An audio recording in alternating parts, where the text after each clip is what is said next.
高梨優と高梨里奈のみんなでトラバースイエーイ。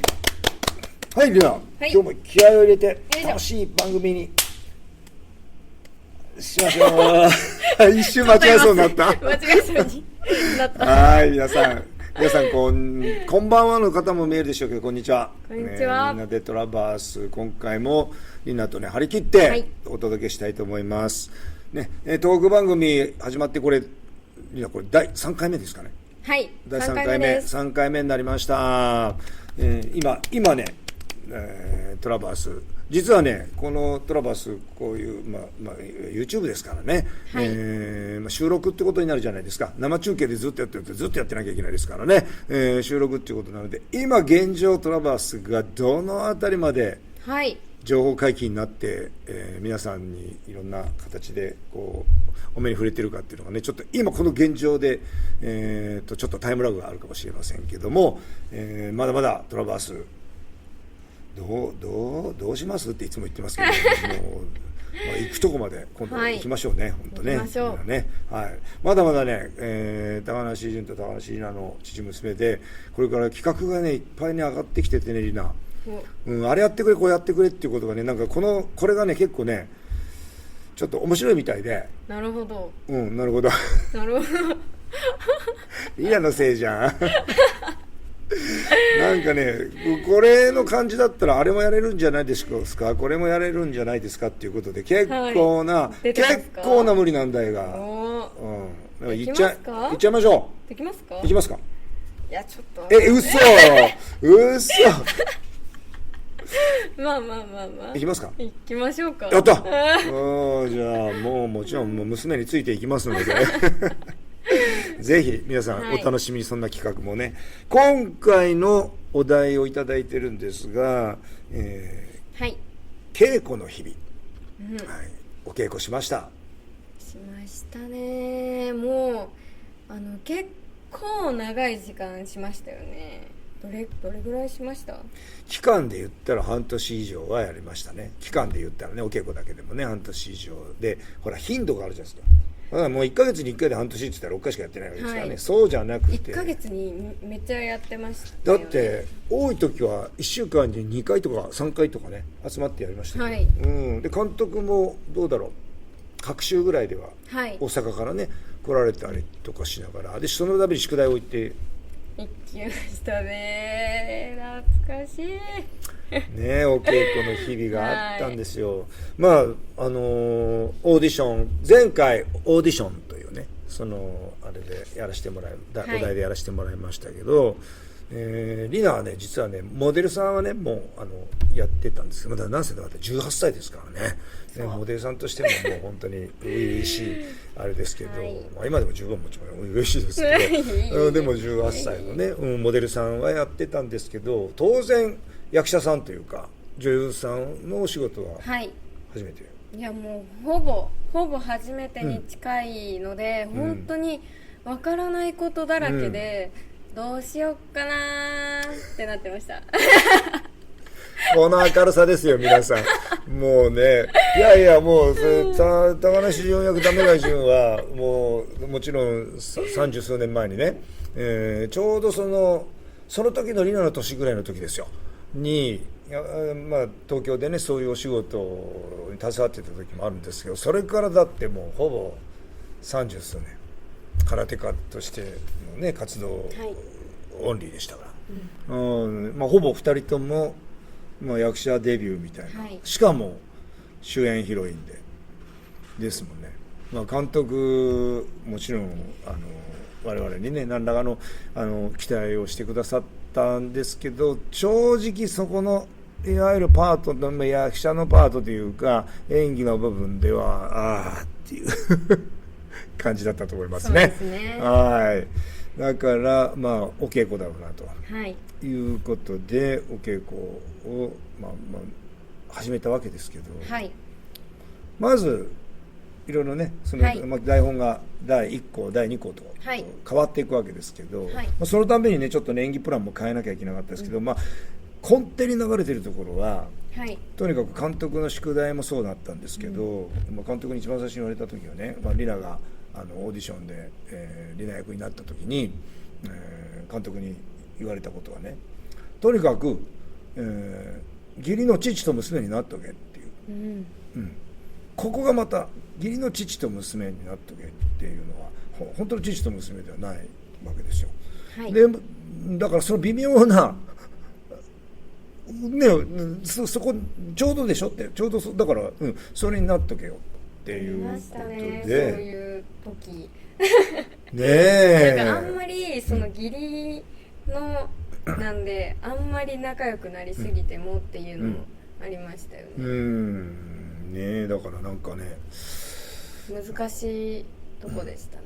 そうやっぱりそうなんだなんかね、はい、俺なんかもさ、だからこうなんとかさリナとねこう父と娘に距離を近づけたいなとかって言ってね、ちょっともう焦りすぎちゃった時もあったりとかしてねもうリナにもそりゃ多分プレッシャーだったりねなんかいろんなこともあったんだろうなと思って今になればね本当に、でもなんとかこう期間がこう短いじゃないですか、はい、だからこうお芝居だけじゃなくてやっぱり心がねやっぱりなんとかこう父親のように なれないかなとかって言ってこうリナにああでもないこうでもないなんかもう正直ね本当はもう落ち込むこともたくさんあったんですよ、はい、なんか俺すげえ空回りしてるよとか、はい、だからどうしてもリナの心がつかめないよとかって言ってもうねでもねそれがね義理の父親になるっていうか義理の父親の当然の通る道なのかなとも逆に思ったりとかしてね、そんな簡単につかめるかよっていう、まあそうですよね。だからまあ、はい、今になってみればそうは思えるんだけどその時は辛いもうなんかと思ったけどリナはどう思ってました、はい、なんかその稽古の日々のあれでね、まあ俺の焦りもきっとちょっと感じてたと思うんですよ、はい、なんかグイグイ来るなみたいな感じもあったでしょうし、いやでもまあ、まあいろいろ稽古の合間とかにも、結構お話とかさせてもらって、結構いろんな話したじゃないですか。したね。本当にまあなんていうんですか、簡単なこと、例えばまあ趣味とかでも結構お話ししたじゃないですか。まあだからそういうやっぱり最初はお互い何も知らないじゃないですか、義理ってなると、だからやっぱりそういう段階をちゃんと踏んで、そこもお話できたのが良かったなって思いました。もうなんかお稽古も含めてだけど、なんかセリフやお芝居のお稽古ばっかりじゃなくてやっぱ半分以上はやっぱそういう時間って大事だったよね、今思うと、なんか分かり合えないと、なんかお芝居ばっかりやっててもね、どういう人なのかまず分からないので、どういう人でこういうこの話だったらどう考えているのかとか、そういうのもやっぱり分からないと、そこでちょっと違う考えとかが出てくると、あ、ここはこういう風に考える人なんだなみたいなっていうのもあったな。だよね。なんかさ、だから合言葉はさ、なんかとにかく気持ちで引っ張らないとねって最後はって言ってたよね。なんかね。本当に。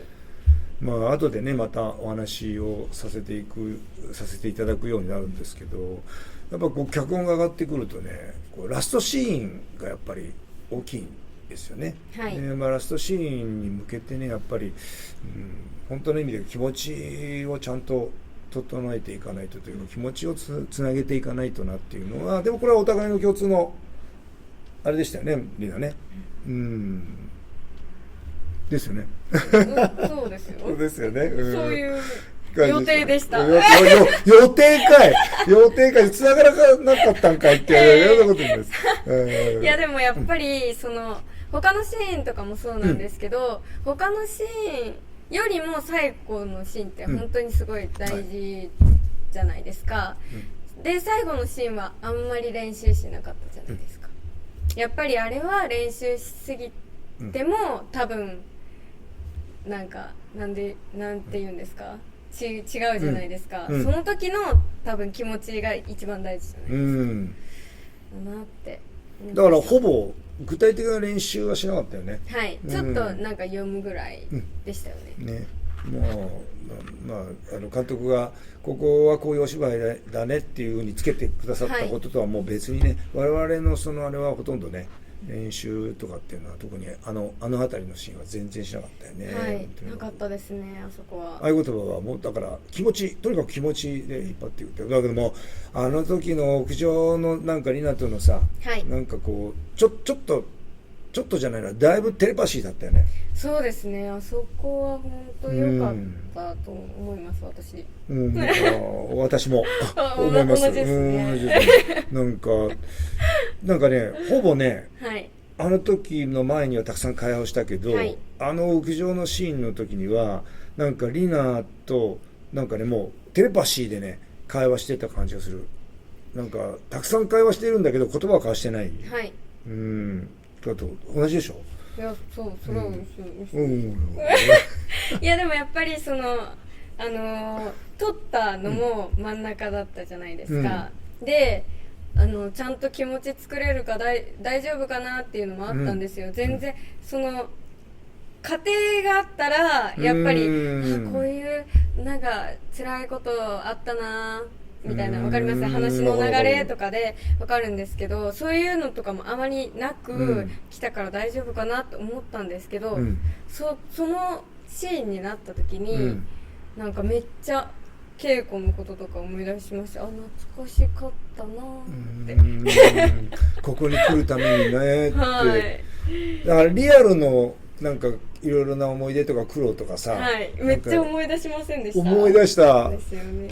だから俺ずっと泣いててさ、なんかリナがさ、大丈夫ですかってね、来てくれてさ、大丈夫ぐすんみたいになってたよね。なってたよね。なってました。いやでも本当に。俺はめっちゃ思い出してくれてたよね、リナもね。はい。いやなんかまだ終わりじゃないのに終わった気分でしたもん。あのシーンやった時に。でも結果次の日、もう本当にあの日は朝までだったじゃないですか。もう夜明けまでも撮ってね、ラストシーン。もう明るいですねとか言ってましたもんね。だって朝日でさ、撮ろうっていうところまで行ったもんね、あの日。だからあの次の日撮休だったじゃないですか。だから一回やっぱりあそこで燃え尽きてもいいんだよなっていう気持ちがあったでしょ。ありましたね。だってね、一回休みだからそこまで頑張ろうみたいな、ありました。もう気持ちも一回ここが本当の意味でも、ラストシーンだったけど、本当の意味でもここで一回燃え尽きてもいいんだなっていうふうに思ってやったよね。めっちゃ思い出したよね。でもあの時お稽古のこととかさ、めっちゃ出てきましたよ、頭に。やっぱそうなんだ。はい、歩いてる時、まだ外でじゃなくて上で歩いてる何回も歩いたもんね。重い親父をこう背負いながら何回も歩いたもんね。歩きました。でもあの時本当思い出したよね、いろいろね。はい。こんなに思い出すものなんだって思いましたよ。もう本当にそうなんか本当にさ、よくさ走馬灯のようにいろいろって言うけど、本当そうなったね。はい、なりました。なんかね、リナに支えられながらね、リナと歩いてる時にね、リナの頭の中のそのフィルム、俺の頭の中のフィルムがちゃんとねシンクロしたもん。泣けてしょうがなかったね。本当に、涙もろい親父だったよね、俺ね。また泣いてるよとかって思われてんじゃないかと思って。そんなことないですよ。でもリナも泣いてたよね、あの時は話は泣いてたよね。そうですね。思い出しながらよかったなーって。まだ終わりじゃなかったんだけどね。でも一回ね、あそこで。一回終わって。だからもうラストシーンがあそこで聞いたのは本当にね、っていうことでよかったね。ラストシーンの話はね、まだまだね、ラストシーンの以降もね、トラバースってこうやって見るとめっちゃあったね、いろいろ。めちゃくちゃありましたよ。めちゃくちゃありましたね。もう皆さんにこれね語っていきたい、本当に。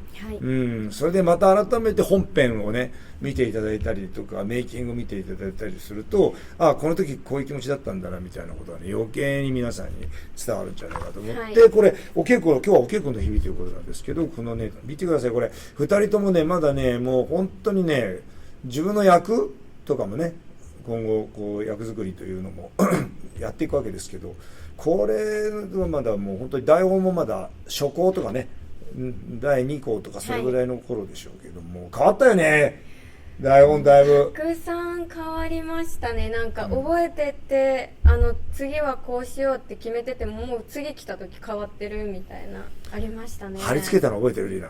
覚えてます。なんかここは貼り付けなきゃとかって言ってね、はい差し込みで、はい覚えてますね、これもう一生懸命こうかなって言ってね、こうやってね2人でこういろいろね話し合ってね、ここはこんな感じじゃないのかなとか。なんかもうなんかこう受験であれしてる塾の先生みたいな風に見えるなんて言われたこともある。本当ですねじゃないよみんな。予備校ですかね。まあでもそうじゃありません。これはもう本当にね、この真剣な顔見てくださいよ。ね、で監督が参戦して岡田監督がもう本当にね岡田監督には本当にこうやってまあ大阪からねもう毎月どうだろうな月2回ぐらいはやっぱりもう来られてたんじゃないかな。リナのことよく見てるねこれね。リナの表情とかね、見られてます。そう結構ね厳しいあれもあったよね2人にね。そうですね。それはもう厳しくなきゃ嘘だもんね。甘やかしたらいい映画撮れないし、我々ももうそれはなんか望むところだったけど、でもやっぱりちょっとねいろいろフラストレーション溜まった時もあったよね。なんかね頑張らなきゃいけないと思ってね。これ今のもこんなこれは、また場所を変えてね、こうセットがだんだんね、セットです。この机懐かしい。懐かしいよ、そうそう、机かい。そうね、確かに。この机だったね、いつも。この机と、後ろの写真立て。はいはいはい、写真立てね。懐かしい。これさ、アキさんじゃん。はい。お母さんで、はい。だけどさ、お母さんの写真ないじゃん、まだ。なかったですね。これ、この何にもない真っ白なところに向かってさ、リナがさ、アキさんって言わなきゃいけないのが。ありました。もう、ないって思って。ねえ。いないって思ってました。そうね。はい。まあ、それはね、こういうセットを組んでね、もう、これはね、実は高梨家リビングっていうね、我々がそう言ってるシーンだったんですけどね、リーナほらそれはまたこれからまたいろいろとこれも出てくるけどもさ、はい、この高梨家リビングがさまださ、はい、ロケ地がどういうようなうちになるのかっていうことがね、はい、分かってなくてね、はい、でこれどっかでもね、まあ、この間出演したラジオとかでもねちょっと話になってたんだけどさ、ここでしちゃうかな。2つなんかこう候補があったんですよ。はい、ありましたね。1つはボロいうちって言わないでよ。普通っていうか、まあ庶民的なね、っていううちで、もう一つは豪華なリッチ、ちょっとリッチな、どっちがいいですかっていうふうに我々もなんか聞かれた覚えがない。あります。あるよね。なんか私ちょっと迷ったんですよ、ちょっとだけ。あ、言ってたね。なんかどっちも想像できるじゃないですか。生活感とかあるんだったらその最初の方だし、本当にもうそういうのとか関係なくだったら後の方だなって思ってました。だから私はどっちになっても良いとは思ってましたよ。じゃあもうニュートラルポジションでいたんだね。はい。そうでした。俺はね、そうリナにねその時ねお稽古の時かな、多分なんか我々にも意見を求められたよね、確かね。でその時もねリナはそう言ったんですよ。皆さんどっちにしてもなんかやれるように、しときたいみたいなね。どっちも想像つくんでって言われて、さすがだなと思って、じゃあ自分もみたいなどんだけ俺なんか自主性ないんだと思ったけど、もう娘に任せますみたいな気持ちでしたよ。はい、だってさあのシーンは、奥さん死んじゃってもう2人で住んでるところでしょ。そうですね。だからもうなんか娘に任せますみたいな方がもう自然かなと思ったら、超リッチなうちになっちゃいました。ここがまたこれはゆくゆくロケ地に出てきますけど、これはね高梨家リビングのねこれがねもう超リッチなロケ地にねもう行ってすぐにうわーって思いましたよ。思ったんだ。めっちゃ綺麗って。なりました。だってジャグジーもありました。はい。ジャジャグジグジー出てきてないですけど。ー出てきてないですけどありましたね。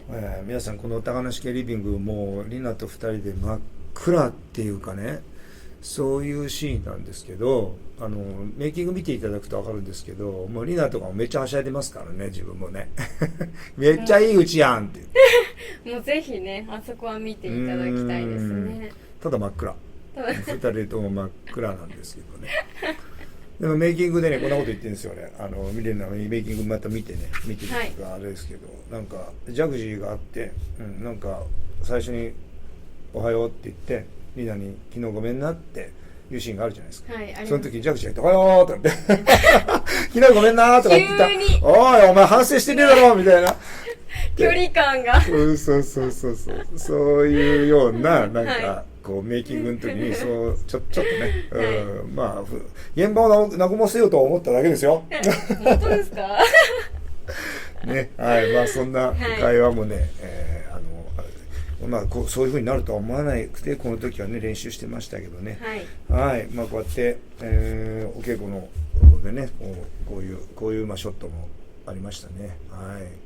ね、誰が撮ってくれたのかな。まあ、はい、トラバースで、はい、お稽古の日々の音をお伝えしてきましたけども、本当にね今日リナに聞いて自分も本当の同じ思いでね、今本当に同じ思いだったんだなという改めて嬉しかったのは、やっぱラストシーンの時にね、このお稽古の日々というかお稽古の日々のことが出てくるっていうのは、やっぱり2人で超えてきた本当に時間がお稽古の時間が、父と娘にしてくれた時間だったんだなってのは自分は思ってましたけど、リナも今日ねそういうふうに、言ってくれたので本当に今回は嬉しかったです。はいということでなんかしんみりとまとまりましたけど、ね、今回はお稽古の日々というお題をいただいてお話をさせていただきました。みんなのトラバース面白いですか皆さん。面白いよありがとうございます。はい、まだまだね、いや、俺面白いから結構なんかリナの裏話、そうだったんだ、面白い、俺面白いけど。ちょっと思い出しながら。俺面白いし、面白いですかリナ。面白いです。楽しいです。我々が楽しくないとね、きっと楽しくないですからね。これからも2人で楽しみながら皆さんと共に、この裏話、まだまだね、きっとね、もうごそごそ出てくると思いますので、みんなでトラバースというね、全部の YouTube 番組の中のいろんな番組も参考にこうやって小照らし合わせながら我々の話も聞いていただけると立体的にトラバースがまた面白くなって本編がまた裏で面白くなってくると思いますので、ぜひこの番組引き続き、皆さんで楽しんでください。はい、では今回はこれで失礼したいと思います。高梨俊と高梨里奈のみんなでトラバース、また次回。